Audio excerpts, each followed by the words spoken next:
Panther X sold and onboarded 68,243 miners before having its onboarding key suspended. At the last reported sale price of $498, that is over $33 million in revenue. You might think those types of figures must be the byproduct of a large, complex, highly technical helium miner manufacturer, but you would be wrong. During the Panther MCC hearing, not only did the Panther team admit to knowing about the cheating, but they clearly had very little knowledge about helium or the rules of the helium network in general. That's why we took an action of borrowing the HNT from from one of the was agent or whatever the people.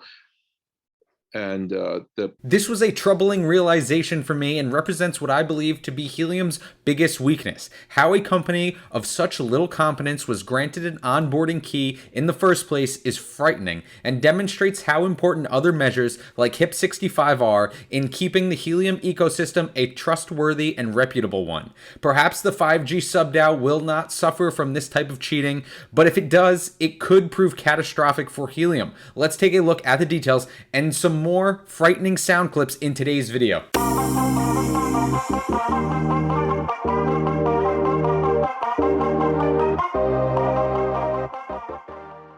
What is up, everybody, and welcome back to another video here on the Crypto Compound channel. Thank you all so much for being here. I hope you guys are having a great day. Please hit that like and subscribe on the way in. In today's video, we are going to be discussing the suspension of Panther X, the helium mining manufacturer out of China that was selling the Panther and the Panther X2 helium hotspot. Now, just before they were suspended, they sold and onboarded 68,243 miners. That is a huge amount of miners. As you can see, it is one of the higher numbers here in terms of miner manufacturers. We can see the only ones above it are SenseCap, CalChip, and Bobcat. Now, as I mentioned in the intro, that equates to a little bit over $33 million in revenue. And after listening to the committee call, it sounds as though there were only a few full-time employees involved here from the Panther X team. I think the number they referenced was about 20 customer service representatives. This is the third miner manufacturer that has been suspended already, and I do believe that this is the biggest threat to the Helium network. We are going to go through some sound clips. We're going to touch on a lot of stuff in this video, but it is very, very unfortunate that these types of manufacturers are able to slip by and be approved. It is almost impossible, after listening to some of the stuff that they say and they talk about and they mention, it's almost impossible to fathom how they get by the screening process for approval. Now, guys, of course, this is really, really sad for all of the real people who went and bought a Panther X. I can proudly say that we on the channel, we never pointed anyone in the direction of Panther X. We never put out any sort of affiliate code or work with them at all, which I am proud of. We take a lot of pride in only partnering with people that we really believe are here for the long term and are doing the right thing, such as Bobcat and Minted miners. So I feel terrible for everybody that was steered in that direction or found them one way or another, because now they are going to have to worry if Panther X and the team all of a sudden just decides to disappear, make a run for it, and stop supporting and updating their miners, which would be detrimental to Helium and the community and will force a lot of people to completely lose trust in Helium. Now, of course, even though it's not Helium that is doing this, the actions of these manufacturers are a reflection of Helium. Helium knows that, and Helium must do a better job of making sure that these are real manufacturers, they're real distributors, and I think that is why HIP 65 here, which we'll touch on, is so important. Now, guys, to get into what is going on, we can see this dates all the way back to 5/31 when a case was brought to the MCC regarding Panther by the Proof of Coverage Security Working Group. That is a group that monitors the Helium ecosystem for suspected cheating. They clearly do a very good job. They are very, very competent and very good at what they do in finding these cheaters. That is ultimately how we got here. So as we can see, back then they had a hearing that was scheduled for June 1st, and it allowed Panther to make an argument for themselves on why they weren't cheating, why they shouldn't be penalized, why they shouldn't be suspended, things of that nature. Now, as we can see, on June 8th, there was an update where the MCC determined that Panther violated the Helium Network Manufacturer Ethics and Expectations document signed on January 11th of 2002. Due to these violations and in keeping with prior decisions, Panther's maker key will be revoked until further notice. Now, guys, in one point of this hearing, somebody from Helium actually asked them, or the people that were representing Panther on the call, I believe there were 2 or 3 people on the call from Panther, that was all. None of them had any real technical knowledge, but they actually asked if they have seen that document, and they really were confused. They weren't sure. They said, maybe we did see that, maybe we didn't. It's just a shame to see how incompetent Panther was throughout the entire call. I'll play a clip here which really highlights how Panther answered a lot of the questions throughout the call. They had really no working technical knowledge of the Helium network or their devices. To be very honest, I'm not really into that technical, so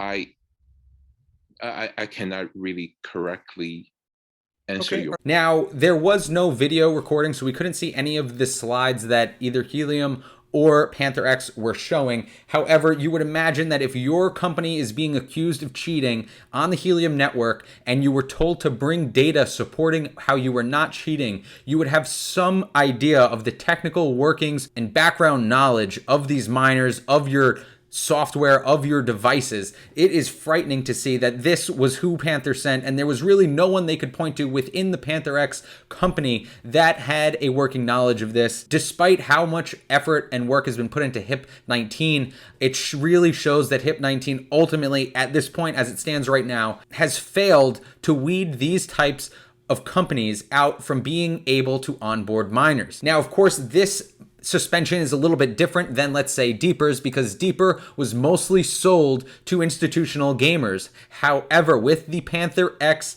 distribution and miners being sold being so high, there is a large number of legitimate placements from real customers that Panther X has sold their miners to. So now Helium is in the predicament of they have to cancel and turn off and suspend Panther X. However, how do they still support and stand behind the people that spent their own money to buy approved HIP 19 Helium manufacturer miners? Now, down a little farther is an update. The MCC has come to a conclusion regarding the Panther hearing. The MCC unanimously voted to have Panther's maker key suspended for 1 year, with an opportunity to reduce this suspension to 6 months with evidence of the following actions. The Panther team will keep the firmware updated for hotspots, transparency, resolving questions around the current fleet, Panther to provide a plan of action for anti-gaming solutions for their hotspots, and dissolution of partnerships with distributors involved in gaming, and end affiliate partnerships that promote gaming. Now, guys, as you can see, there is this clip from YouTube with a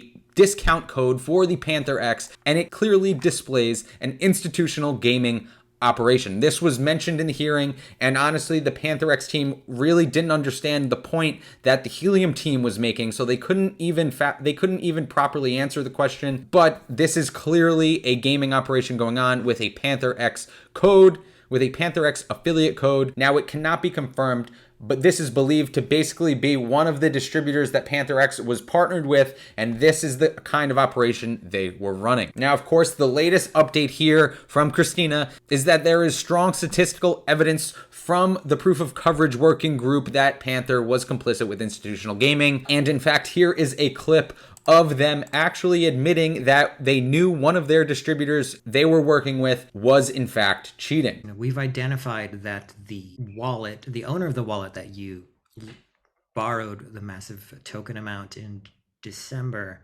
was a distributor. And from the evidence that I can see, that distributor was actively engaging in gaming the system. And they must have had significant numbers of hotspots on the deny list, which they own themselves. Again, these are many hotspots earning tokens on behalf of the distributor, as far as we can tell. Did you communicate with that distributor this behavior is unusual? Did they complain that they had stopped earning with this? Why is this distributor own an incredible number of hotspots, which are very anomalous? And it's a distributor you've entrusted with these hotspots. Did that conversation ever come up in, I'm going to say, December, when the denial list first started being enacted? From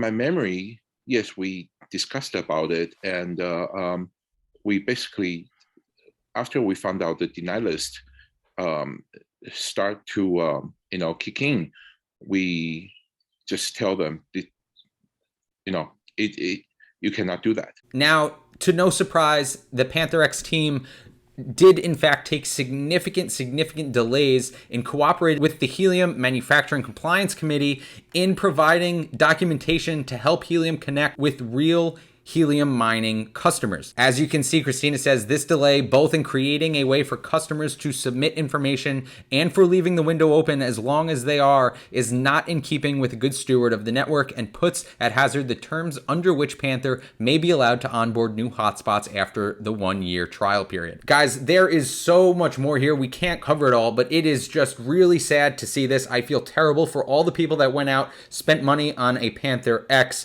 miner, and I really hope there is a good resolution to all of this. I will try and find this form and link it down below for you guys so that you can go and submit your information and try to get the support you need, whether it's getting your money back or getting your miner actually online, whatever it is. I'll try and find that and put it down below. But guys, this is what I believe to be the biggest threat to the Helium ecosystem right now. And guys, to no surprise, we can see that the onboarding trend here of Helium hotspots is significantly decreasing right now. And of course, we are in the depths of a bear market. There is negative sentiment everywhere, but these types of instances and circumstances regarding partners of the Helium network is not good for Helium's reputation and credibility. I'm very saddened to see this. Please, guys, leave your comments down below. Let me know what you guys think. We are going to try to get back into more frequent updates here on the network. I am getting married in less than a month, so I am very busy. I'm unable to make